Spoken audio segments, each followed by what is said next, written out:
things like that. And they've been caught hundreds of times planting the endangered there's Yes, there have been several occasions, yes, where they've done that, yes. And let me warn people, they will stick endangered fish in your pond. They will bring in endangered cats. They will bring in endangered birds from 500, 1,000 miles away. Oh. It's fish is the real scary one because they obviously have to live in water, and controlling temperature, controlling quantities of water is a way of controlling production. We've also caught them planting bugs. Yes. Beetles. So that's just out of control criminals. And they will do it. There's no question that they do that. Well, they just caught NASA, mainstream news, falsifying all the global warming numbers. Yeah, I saw that. I saw that happened. And now we've got a Democratic Congress, and I was no fan of Bush either, and it all continued under him. But my goodness, we're in trouble. How bad is it? I mean, I know you guys are bracing there on the Hill. I mean, how bad is it? Are they just going to do whatever they want? It's hard to say. We sure hope they don't, but it's looking more and more like they're lining up to push through what they want to push through. It seems like they're. It just doesn't seem like anything has changed in terms of cooperating between the parties and trying to reach consensus on things. It looks like we're bracing for the possibility that the Democratic Congress is going to try and do what they want to do.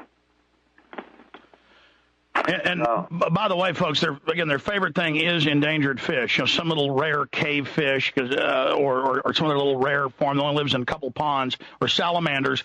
And they've been caught coast to coast, and in Europe and in Australia. They'll plant bugs, they'll plant fish. They're small. The water gives them a lot of power. Under those regulatory rules, it's just like they just listed the polar bear, though it's at all-time record levels, 44,000 just in our hemisphere. A whole bunch more over in Siberia and northern Europe, and they're expanding their range.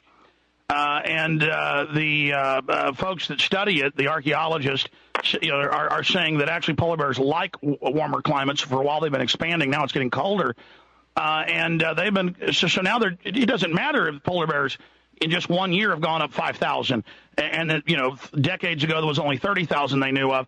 They don't care. They're just saying it's endangered or threatened to come control everybody, from central Canada up. I mean, these people aren't playing games. The polar bear listing is very scary. They're using that as a backdoor basis, a way to control global warming. Think of this: anything that emits greenhouse gases, including cows down in Oklahoma and Texas, emit greenhouse gases. If you need a permit for your cows down there, Fish and Wildlife Service could make you consult on its impacts on the polar bears up at the North Pole. Even though you're down there, even though you emit small amounts, you might be required to go through those bureaucratic hoops. Now imagine, you're going to have a pencil-necked control freak, hundreds of thousands of them a year getting degrees, and they come in, folks. I've run it, and they boss you. They let you know. They get out of their car with their clipboard, their little computer. They pop it on their hand. The people all run up to them and kiss their butts. This is called feudalism, is it not? It's very close to that. Well, America wants to be slaves. I guess they're going to get what they want, because let me tell you, folks, they're coming. In the 3 minutes we've got left, sir, Senior Director, Congressional Relations, American Farm Bureau Federation, and the website, of course, fb.org. In the last 3 minutes, other threats, other attacks on the American people. We think that attempts to control wilderness, to designate wilderness, to designate wild scenic rivers, control national forests, will tie up lands throughout the country.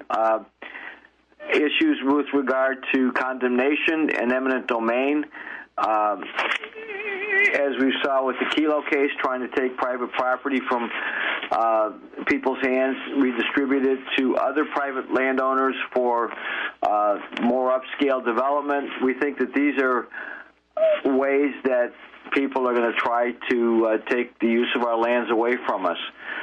Controlling regulations, controlling water quality, expanding the definition of the regulatory reach of what are waters of the United States, which is a very serious effort that was underway in Congress last year. We'll see it again this year. Yeah, they want to tax your wells. Walmart's moving into water grabbing now. Yep, they wanted to, and what they're doing, rather than listening to what the Supreme Court says as to what the federal government has jurisdiction over in the water, they want to expand it to everything that's wet or that could be wet. And that includes, before to the wetlands, it's a puddle. Now it's just whatever they want. It's whatever they want. It's the fullest reach. They basically say it's the fullest reach of what they can get, plus anything upland that might affect that. And now they're arming all these different federal bureaucracies with semi-automatic rifles. There are a lot of police forces within the agencies, yes. Oh, yeah. They're the Fish and Wildlife with SWAT teams jumping out on people who they're catching in their own ponds fishing. That's all over the news. They just run up with machine guns. Hands up, you're fishing. Yeah, that's the water of the United States. A farm pond is the water of the United States. Gives them regulatory jurisdiction.